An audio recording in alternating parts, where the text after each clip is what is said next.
Ini rumah doa Bukit Sion.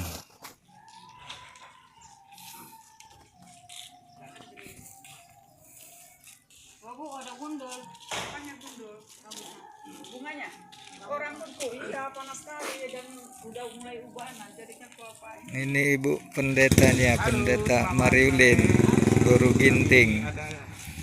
Beliau yang membina di sini, di lokasi Bukit Maraja. Oh, jadi kalau ibadahnya di sini hari Minggu, ya. jam?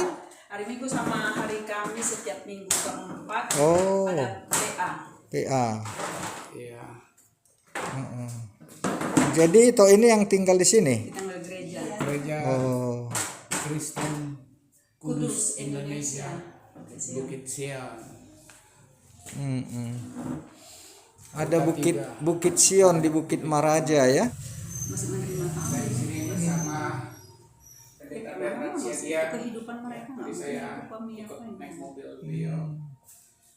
Ini Bu Pak. Jadi setiap malam masih banyak orang. Masih ada malam menerima tamu. Ya sore gini, siang, pagi, kapan bebas orang masih menerima tamu di sini. Pelayanan kami setiap hari Minggu masuk ibadah jam 3, selesai sekitar 1,5 jam atau 2 jam. Terus yang beribadah kita nanti bisa lihat ibu itu ada yang di kursi roda, yang pada umumnya yang udah usia tua. Kalau usia masih usia muda, yang masih terima tamu itu kadang datang, kadang tidak datang. Yang lebih sering tidak datang. Kalau yang jemaat yang memang benar-benar udah bertobat sungguh-sungguh itu yang udah tua-tua, yang udah nggak bisa terima tamu lagi. Gitu. Tapi kalau masih terima tamu ya kadang datang, kadang enggak. Gitu. Jadi mereka ini semua latar belakangnya memang dari dari situ. PSK ya. PSK ya. Tapi ada beberapa bapak-bapak yang ikut ibadah. Oh sekarang? Iya, bapak-bapak ini yang udah tua-tua. Memang dia Mulai kapan itu bapak ikut? Udah dari mula-mula ini ada, dia udah ikut ibadah. Bapak-bapak berapa orang Kak? Bapak-bapak ada 3 orang. 3 orang, ibu-ibunya? Ibu-ibunya berganti-gantian kalau ibu-ibu, tapi yang paling sering ibu-ibu itu ada 3 orang. 3 orang? Ya, ada juga yang dari Muslim, Kristen. Yang paling apa? Jadi yang bapak itu dengan keluarga memang udah di sini penghuni. Ya bapak-bapak itu dulu dia penghuni sini, tapi kemudian dia kan pensiunan. Jadi pensiunan dia ada rumahnya banyak, tapi dia dulu sempat opa di sini. Jadi dia udah banyak lah rumahnya di sini. Jadi tinggal di luar, istrinya udah meninggal, kawin lagi dia dan tinggal di luar dia. Tapi kemari ibadahnya. Artinya dia yang juga punya rumah yang disewa-sewakan di sini. Dulu dia punya, tapi sekarang udah di sini kan udah banyak yang keluar gitu. Di dalam ini tinggal sedikit lagi. Paling 100-an lebih lah. Yang tinggal. Dulu berapa orang? Dulu ramai kali lah di sini, kayak pesta poran di sini setiap dari luar. Dari luar banyak. Wah, kayak pokoknya ini tempat yang terkenal. Waktu namanya Bukit Maraja dulu tahun-tahun 70, 80, 90 masih lah. Ini sekarang ini aja. 10 tahun ini aja yang tapi semakin lama makin sepi lah gitu. Mereka kebanyakan masih di dalam tapi keluar cari masa ini. Ada juga yang bapak yang datang kemarin dengan mobil yang ditutup. Makanya tadi kalian agak diapain, dipikir mau bertamu ya. Iya. Iya. Kami di stop. Ya kita nggak ngerti tadinya di sini masih aktif lokalisasi. Masih aktif sih. Begini kan, tahunya kan ini kan rumah penduduk. Kan Ya semacam perkampungan biasa kita anggap kan. Iya, namanya kan udah Huta 3. Kan Huta 3 itu sebenarnya udah perkampungan. Tapi masih ada. Itulah yang herannya kita, masih ada. Nah, kadusnya sendiri bilang sama saya bahwa ini udah huta dari Ibu Ginting katanya. Syukurlah kalau udah huta, tapi kenapa ini masih buka praktek? Saya bilang kayak gitu. Kenapa masih ada? Saya bilang kayak gitu. Ya kayak mana mau dilarang? Ya mesti dilarang lah, saya bilang kayak gitu. Waktu itu tapi ya kita pun nggak berani memaksa, karena aku kan datang untuk orang-orang di sini juga kan, jadi nggak berani juga aku. Ya terserah mereka lah. Ya kita maksudnya supaya orangnya bertobat, ya maka kita buat buka pelayanan kan. Itulah. ya nggak urusanku lah orang ini supaya keluar, supaya nggak urusanku, cuman aku minta supaya orang ini bertobat lah, maka aku datang kemari supaya mereka terima Yesus, bisa diselamatkan. Itu aja tujuanku, dan aku buka PAUD di sini supaya anak-anak mereka bisa dididik, karena selama ini anak-anak mereka keluar, kalau keluar itu selalu dijudge gitu ya, dibully sama orang-orang di luar. Sampai sekarang sebenarnya kalau anak-anak ini sekolah di luar selalu diejekin. Tapi setelah aku buka PAUD di sini, udah mulai berubah lah keadaan di sini. Udah bisa lah diterima orang-orang, walaupun Oke, bilang senang ya kehadiran. Iya, walaupun dibilang mamamu kan dulu gini-gini gitu ya. Tapi ya mereka diam lah kalau udah lagi kayak gitu. Jadi, Tapi ini kan sudah cukup lama lokalisasi ini. Jadi orang-orang yang sudah lahir dan bertumbuh di sini di mana mereka? ya orang-orang di sini terus aja gitu. Kadang-kadang aku juga melihat mamanya menerima tamu, anaknya tahu. Kadang-kadang itu yang merusak anak-anak ya. Itulah yang membuat anak-anak ini terganggu. Dia tahu mamanya terima tamu, dia tahu pernah dibilang lagi, Bu Ginting, kalau mama kami ada tamunya, kami nggak boleh ganggu mama kami, diceritain kayak gitu. Jadi kan kita sedih juga ya melihatnya itu ya, itulah keadaan mereka. Jadi anak-anak PAUD ini ada berapa? Anak PAUD sekarang ada 30 orang, tapi sekarang ini ada orang luar sekolah ke dalam.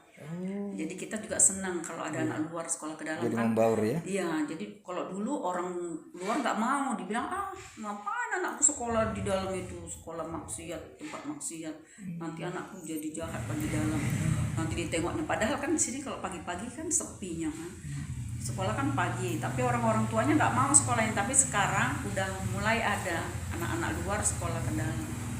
Gitu. Kalau di sini anak-anaknya ya memang rata-rata sekolah di sini sudah 2013, udah berapa tahun?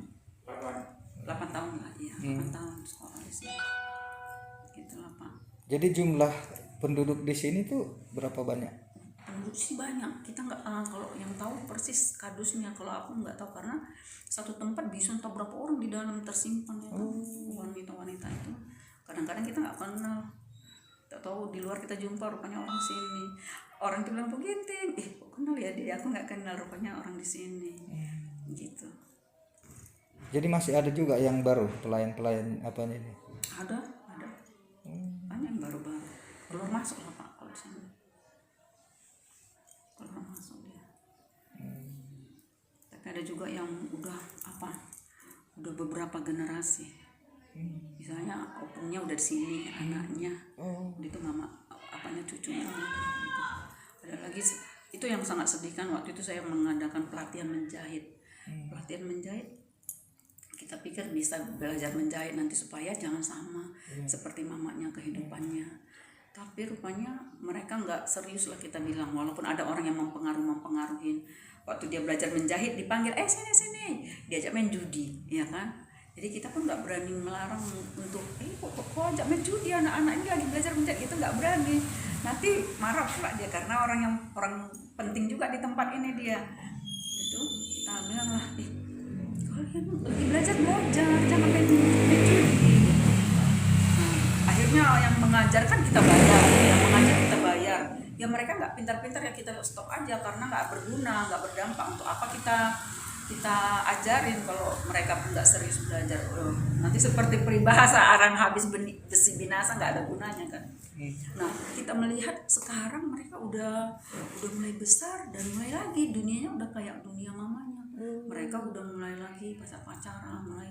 Jadi kita yang kasihan kan melihatnya itu. Kita yang kasihan melihatnya itu. Kita melihat, aduh sayangnya nanti samalah dia seperti orang-orang. Itulah dalam hati kita, tapi kan kita nggak berani ngomong, nanti kau sama lah kayak ini gitu, nggak berani. Nanti dia bilang pula sama emaknya. Cuma kita udah tahu, aduh bahaya. Inilah bahaya lah nanti anak-anak remaja di sini. Makanya banyak kali dalam pikiranku, apalah yang maunya dikerjakan untuk orang ini ya, apalah yang mau kita buat untuk orang-orang ini, itulah pikiran. Hanya bisa lah bertenun itu. Ada beberapa yang kutanyain, ada yang mau, Ibu aku mau lah Bu, biar belajar bertenun. Ada yang mau. Ada yang bilang nggak tahu, aku nggak ngerti. Aku bilang ada gurunya nanti pasti diajarin. Banyak yang mau tenun itu, banyak yang mau hasil tenun. Itulah yang kalau bisa apa yang mau kita buat, belajar menjahit kah, bertenun kah, apalah yang mau kita buat supaya orang ini berubah. Pengenlah kita keadaan ini berubah, tempat ini berubah. Itulah doa-doa kami terus Pak di sini. Kalau bisa berubahlah tempat ini. Itulah harapan kami di sini. Ada kira-kira berapa banyak mereka yang mau dibina di sini? Kalau yang mau dibina aku rasa sekitar 20 orang ada, wanita-wanitanya. Itu Pak. Anak-anak remaja yang aku bilang tadi itu, anak yang baru sebaya-baya masih SMP itu. Yang aku bilang tadi itu, aduh kasihan kali. Sekarang 1 orang udah hamil tuh Pak, 1 orang. Kan bahaya ini kan. 1 orang udah lagi hamil tuh sekarang. Apa enggak jatuhnya kemana itu? Kan ngeri kita. Aduh. Pokoknya ini bisa latihan lah kita bilang. Tapi jangan latihannya jangan diserahkan itu. Dulu pernah ada juga pemerintah juga pernah memberi latihan menjahit, dikasih mesin jahit, dikasih peralatan-peralatannya. Ya udah, nggak diapakan. Nggak didampingi. Nah, nggak didampingi dan peralatan itu dijualnya. Dia pindah dari sini, habislah, sia-sia semuanya kan. Seandainya kita ada yang mau ngasih, kita yang kelola dan melatihnya, ada gurunya, dan kalau dia keluar ya mesin masih tetap ada, jadi ada orang lain lagi bisa menggantikannya gitu. Jangan dibiarkan, jangan dikasih sama mereka. Kalau dikasih mentalnya terus apa, oh ini bisa jadi uang gitu. dijual udah pergi dia entah kemana. Dia di sini kan bukannya jelas kan, KTP-nya pun nggak jelas, apa nggak jelas. Ada juga yang jelas walaupun lebih banyak yang tidak jelas apa kependudukannya gitu. Jadi kira-kira apa rata-rata keluhan mereka ini untuk mereka bisa beralih dari kondisi ini? Keluhannya tetap keuangan lah, tetap keuangan. Dan ada yang udah agak berumur yang kan Pak, yang berumur ini lah yang sedih. Kalau yang dia udah berumur kayak mana lah Bu Ginting, aku udah tua kayak gini, nggak mungkin lagi aku kerja, nggak mungkin aku lagi belajar, katanya gitu. Maunya ada yang apa bikin aku bertobat. Loh, aku bilang yang bikin kau bertobat dirimu sendiri, bukan ada. Maksud dia ada laki-laki lain yang angkat dia jadi istri. Aku bilang itu bukan caranya. Aku bilang kayak gitu, sulit lah kalau untuk yang seperti itu. Dia maksudnya dia lah diangkat dari tempat ini untuk dinikahi. Ya nggak bisa lah kalau cara kayak gitu kan. Pelatihan lah, kerja, itulah maksud. Itulah yang. Nah sementara masih ada yang bertahan dan punya anak. Mereka itulah kerjaannya nanti tamu, kalau enggak nanti dia. Artinya mereka belum punya suami, nggak punya suami. Ada yang ada suaminya, tapi suaminya juga merelakan mereka terima tamu. Itu yang paling sedih. Mereka punya suami, tapi suaminya izinkan istrinya. Punya anak juga. Bahkan belum, anaknya udah berapa tapi nggak dinikahin. Jadi kumpul kebo gitu aja, lahir anak-anak seperti itu. Aduh, itu ada surat lahir anak-anak begitu tanpa ada surat nikah aja nggak ada, KTP-nya juga ada, tapi anaknya lahir terus. Mereka ini semua bisa Ibu jangkau pelayanan? Kalau yang Kristen hampir semua saya ini, tapi yang kalau Islam sulit juga.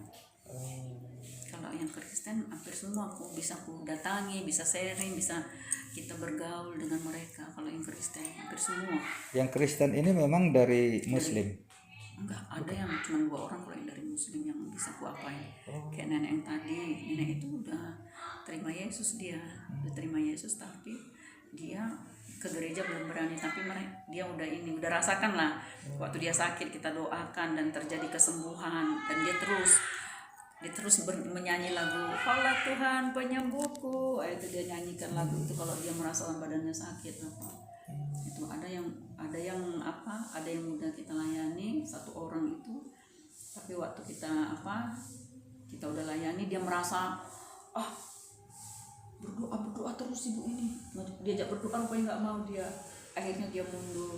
Tapi masih di situ juga belum bergerak lah, maksudnya belum ada kepastian ke kiri atau ke kanan, Islam atau Kristen. Gitu aja dia di situ terus dia. Jadi yang memang semula Kristen itu? Yang semula Kristen itu memang dia Kristen dia dari semula Kristen. terus ikut ibadah terus. Cuman kayak ibu ini nanti kita kunjungi, Ibu Lina ini ya, anaknya ada, anaknya juga gagu anaknya. Dia dulu makelar di sini, dia lembosnya dulu sini, tapi dia sekarang udah total bertobat sungguh-sungguh. Bahkan dia di kursi roda, di kursi roda itu dia panggil ayo kebaktian, gereja semua orang. Kalau dari Minggu dia heboh manggilin orang supaya ikut beribadah gitu. Itu dari kalangan etnis mana itu mereka? Batak ini, Orang Batak juga. hampir semua Batak kalau Tapi itu nggak ada suami mereka di sini. ada suaminya udah pergi, udah meninggal juga. Suaminya ada berapa, tapi ada yang udah meninggal, ada yang udah pergi. Jadi anak-anak yang ibu bilang tadi yang kira-kira 20 orang 30 itu, ya, itu 30 anak-anak banyak muslim itu. Itu anak-anak PAUD itu hampir semua muslim. Hanya berapa orang yang Kristen hanya itu. Anak sekolah minggu tapi ada. Anak sekolah minggu ada tapi belum masuk ke PAUD, usianya masih kecil-kecil gitu. Tapi udah masuk ke PAUD, udah ada 3 orang baru masuk ini. jadi kalau ibadah di sini hari Minggu kira-kira berapa orang? Anak sekolah minggu ada 7 orang cuma anak sekolah minggu. Orang tua dewasa?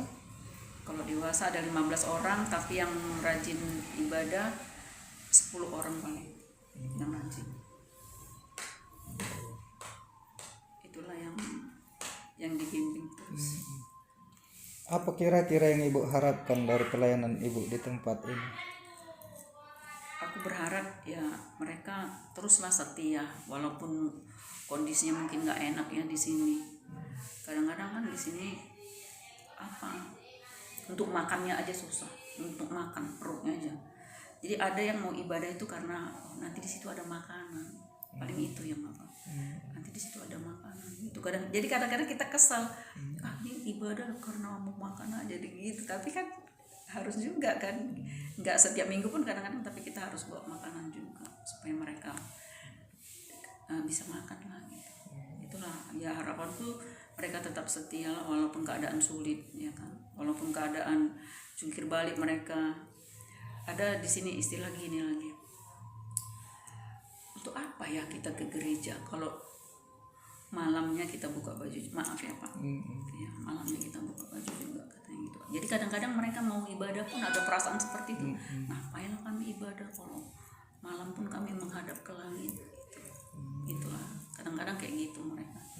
Tapi kadang-kadang biarlah terus kayak gitu, nanti kan berubahnya itu. Ada yang kayak gitu, karena ibu yang di kursi roda ini selalu, ya kan Tuhan yang mengubah itu katanya gitu, nanti kalian pasti ditolong Tuhan. Ya buktinya aku katanya gitu. Biarpun aku dia di kursi roda, tapi dia bangga dengan di kursi roda itulah dia bisa bertahan dengan. Kalau seandainya aku nggak di kursi roda ini mungkin aku balik-balik terus, tapi lantaran aku di kursi roda aku jadinya bisa tetap setia sama Tuhan. Jadi dialah yang ikut mau gitu, setia setiap malam minggu ikut doa. Hari Minggu doa pagi jam 5 pagi. Saya kan tidur sini kalau malam minggu. Jadi kami kalau malam doa sama doa pagi-pagi, doa di sini. Gitu. Sekarang kakak tidur di sini? Di PAUD itu tadi di atas. Ya. Kalau ini kan masih dikontrak, gerejanya masih dikontrak. Udah berapa lama ini gereja? Gereja udah lama, udah 5 tahun ada. 5 tahun. Ibu pelayanan ke sini udah berapa lama? Kalau kemari semenjak pensiun saya 2013 kemari buka PAUD lah kan, buka PAUD lah sejak pensiun saya dari lapas, buka PAUD di sini. Udah itu ada anak-anak PAUD yang Kristen. Udah itulah yang kami kunjungi, anak-anak orang-orang tuanya, ada kakaknya yang remaja, itu yang kami layani. Sekarang mereka udah pada kemana anak-anak PAUD semula? Anak yang pertama, anak PAUD pertama itu udah SMP lah sekarang. Kalau anak PAUD pertama Masih tinggal di sini? masih tinggal sini. Ya. Yang ada yang pergi lah keluar tempat keluarganya mungkin. Tapi orang tuanya masih pada di sini? Ada ya, orang tuanya masih di sini. Tapi udah gak kebaktian lagi. Jatuh banget lah kan di sini. Karena gimana mereka datang beribadah tapi pekerjaan masih juga itu kan. Kadang-kadang kita juga merasa gitu, merasa sedih juga kita kan. Dia udah terima Yesus tapi jungkir balik, masih juga terima tamu malam-malam terus seperti itu. Kadang-kadang kita nasihati juga tapi masih terus melakukan seperti itu. Ya dibilang gini, jadi apa yang kami makan Bu? Kami mau makan apa? Ya, gereja juga gak bisa kasih makan mereka kan. Gereja juga dari mana uang gereja? Ya, kami persembahannya pun cuma 2.000 ya kan, bukan ada yang bisa kita harapkan. Kita pun dia pun nggak bisa ngasih apa-apa perpuluhan atau apa, nggak ada ya kan. Kita mau ngasih apa? Memang tadi kalau bisa mereka bekerja aja Pak, itu bisa beralih profesi. Ya, itulah harapan kami, bisa beralih profesi. Seandainya Untuk kebutuhan operasional Ibu sendiri di sini bagaimana? saya, karena saya pensiunan pegawai negeri, itu ada uang saya itu aja. Karena saya pensiunan itu saya apa, dan untuk yang sekolah PAUD itu tadi pun anak sekolah PAUD nggak bayar, gratis. Jadi karena pensiunan saya ada, itulah membayar guru PAUD itu ada 2 Oh, ada guru PAUD juga. iya. Oh. Mereka gurunya di mana tinggal? Di luar komplek. Memang mereka yang punya sertifikat untuk ini. Nggak, masih tamatan SMA Pak. Oh, tamatan belum SMA. ada, belum sarjana. Mereka sukarelawan juga berarti. Iya, iyalah dengan gaji yang apa yang saya beri itu aja. Tapi ada kadang-kadang bantuan pemerintah BOP PAUD itu kadang-kadang mereka dapat itu juga. Kalau lagi cair gitu kan, mereka dapat bantuan itu. 2 orang ya? Iya, 2 orang Itu setiap hari ini juga yang ngajar ya. Oh, Selama iya. jalan. Selama COVID ini ya ada beberapa lama lah waktu itu tidak masuk, tapi apa daring lah.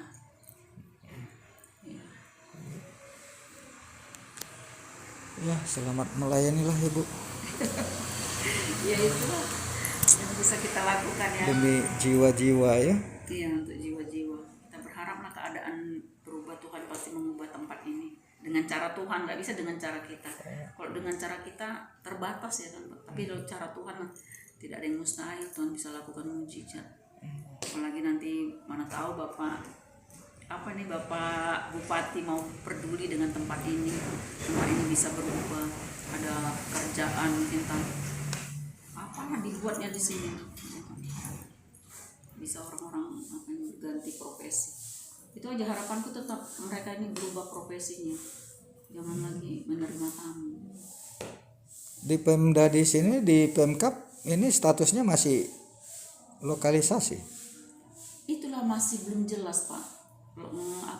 Saya mendengar kemarin saya baca di koran bahwa tempat ini bukan lagi lokalisasi, sudah hutan. Tetapi kenapa masih diizinkan? Itu saya yang masih nggak jelas. Kenapa masih diizinkan tempat ini berpraktek? Masih banyak di sini yang terima tamu dan itu tidak pernah dilarang. Bahkan kalau kita yang mengganggu, kita datang ke sini, kita jangan-jangan saya nanti bilang gini, saya yang diapain, saya yang dimarahin, karena mereka masih lebih suka ini tempat seperti ini, masih lebih suka mereka karena bisa cari makan dengan menghadap ke langit. Menghadap ke langit ya. Iya, menghadap ke langit langsung dapat duit. Karena ada beberapa wanita yang malas, ya kan, wanita yang malas, dia cuma mau gampang enak dapat uang. Ada yang gitu, ada yang memang enggak, dia memang pingin berubah tapi nggak berani keluar untuk berjuang sendiri. Gimana nanti gitu, nggak berani, nggak percaya dengan imannya gitu. Ada orang kan berani, udahlah di keluar aja dari tempatnya. Ada yang nggak, takut dia keluar nanti dia kalau misalnya. Boleh cerita sedikit Ibu, gimana awalnya Ibu terpikir, termotivasi ke lokasi ini pelayanan? Sejarahnya karena itu tadi, saya kan pensiun karena sebelum saya pensiun ada seorang dari tempat ini yang ditangkap, masuk penjara. Dia kondisinya sedang hamil. Jadi waktu dia hamil itu dia melahirkan di penjara. Waktu di penjara itu saya yang merawat babynya, saya sering perhatikan babynya, dan saya panggil perawat untuk imun. Waktu itu masih belum ada bidan-bidan itu di dalam lapas. Jadi saya selalu memperhatikannya, pedulilah, dan termasuk juga pimpinan itu peduli masukkan perawat. untuk imun. Jadi waktu itu saya pensiun, kemudian saya datang lagi karena ada rasa rindu sama bayi ini. Saya pikir masih di dalam, ternyata dia udah bebas, mamanya udah bebas dan anaknya dibawa. Waktu di dalam itu saya udah pernah melayaninya. Saya bilang, kamu bertobat, kamu percaya Tuhan pasti tolong.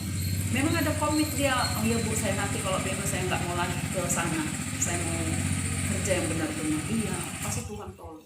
Nggak taunya waktu saya datang ke lapas, dibilang dia balik kemari. Jadi saya pikir, kalau masih di dalamnya saya datang aja lagi tengok. Saya tanya orang-orang, di mana yang namanya si ini? Oh di sana Bu, di sana. Akhirnya dia di ujung sana. Saya datangin lah ke situ. Saya datang ke situ, rupanya dia sedang terima tamu.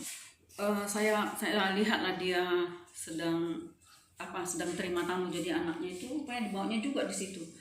Dan saya melihat anak ini, setelah tamunya pulang, saya melihat anak ini udah kurus, nggak seperti yang waktu saya ada di lapas. Terus saya lihat banyak anak-anak di situ, banyak sekali anak-anak. Loh, ini anak-anak siapa nih? Banyak sekali anak-anak kami lah Bu. Ini anak-anak orang-orang di sini. Iya Bu. Ini sekolah nggak dia? Mana ada yang sekolah ini? Ada yang udah remaja, ada nggak sekolah ini. Waduh, kalau aku buka sekolah sih bisa lah ya buka PAUD. Oh bisa Bu, tanya aja kadusnya. Katanya waktu itu kadusnya orang Karo. Oh saya tanya langsung kadusnya. Kadusnya bilang, oh kalau ibu mau ini data-datanya, katanya langsung dikasih data anak-anak itu. Wah senang kali itu Firman diterima. Oh ya udahlah ya Bu, sama aku aja lah ini ya. Langsung besoknya saya ke dinas pendidikan di Raya. Langsung saya bilang, Pak saya mau buka PAUD di sana. Oh kalau buka PAUD nggak boleh di dalam katanya. Nggak boleh dalam komplek. Masa iya Pak? Iya udah peraturan nggak boleh. Tapi oh iya. Jadi tempat itu saya panggil, kan ada yang dibongkar di sana Pak. Itulah dulu mula-mula PAUD. Jadi tidak di dalam kali tapi tidak di luar. Pas jadi di itu ya. di pintu gerbangnya itu. Iya. Buka aja situ. Nantilah itu kalau soal apanya. Akhirnya buka lah di situ. Nah itulah tadi Pak. Makanya mulailah dari situ. Mula-mula masih bayar ini uang sekolahnya 25.000, tapi bulan pertama masih ada orang, bulan kedua kurang, bulan ketiga nggak ada lagi orang yang sekolah. Wah kaget aku, nggak ada. Udahlah yang penting sekolah lah anak-anak ini, nggak usah bayar pun, yang penting sekolah lah anak-anak itu, masuklah sekolah. Mula-mula orang tuanya nggak mau bangun pagi-pagi, kan susah ya Pak, orang-orangnya kan tidurnya jam 5 pagi, jam 4 dia tidurnya. Kayak mana anaknya bangunkan anaknya lagi sekolah, nggak sanggup. Kadang-kadang aku yang ngapain, ayo mandi, aku yang mandikan. Udah siang ya kan. Mula-mula buka jam 10 aja susah Pak, buka sekolah jam 10. Tapi lama-lama ya berubah, turun lagi jamnya, masuk jam 9. Sekarang udah jam 9 lah masuk. Nah itulah Pak, mula-mulanya masuklah kemari. Dan ya kita PDKT lah dulu Pak sama orang-orang tuanya. PDKT sini, PDKT semua kita deketin lah. Akhirnya bisa lah di jalan. Itulah tadi yang mengunjungi yang anak-anak Kristen itu, kunjungan ke rumah orang tuanya gitu lah Pak. Itulah yang terjadi sekarang. Jadilah ada PAUD, ada gereja. Gitu. Mula-mula hanya kelompok doa, makanya ada rumah doa ini. Mula-mula rumah doa aja. Doa baru ada. Ayo Bu, kita buka ibadah aja, ayo buka ibadah. Makanya kita buka ibadah. Nanti hari apa? Kita ada baptisan, tapi baptisan selam di kalau kami Pak. Ada hari mungkin sekitar tanggal 25 nanti kita buat baptisan, ada 2 orang yang mau dibaptis. Kepada Bapak Bupati Radiapo Sinaga, kami mohon supaya Bapak boleh datang melihat lokasi ini, dan kami sangat berharap Bapak turun tangan untuk menopang, untuk melakukan satu gebrakan di tempat ini supaya tempat ini mengalami perubahan, khususnya wanita-wanita, perempuan-perempuan di sini untuk bisa beralih profesi. Janganlah seperti ini terus bertahun-tahun. Jadi jangan terus generasi ke generasi berlanjut seperti ini. Kami mohon Bapak Bupati Radiapo Sinaga supaya mau peduli dengan masyarakat di sini. Tolong masyarakat di sini. Saya berharap sekali. Ambil alihlah tempatnya. Selagi Bapak menduduki jabatan, ada kesempatan peduli dengan perempuan di sini, karena perempuan di sini dijadikan budak seks. Tolong supaya keadaan ini berubah Bapak. Tolonglah tempat ini. Terima kasih Bapak Radiapo Sinaga. Tuhan Yesus memberkati.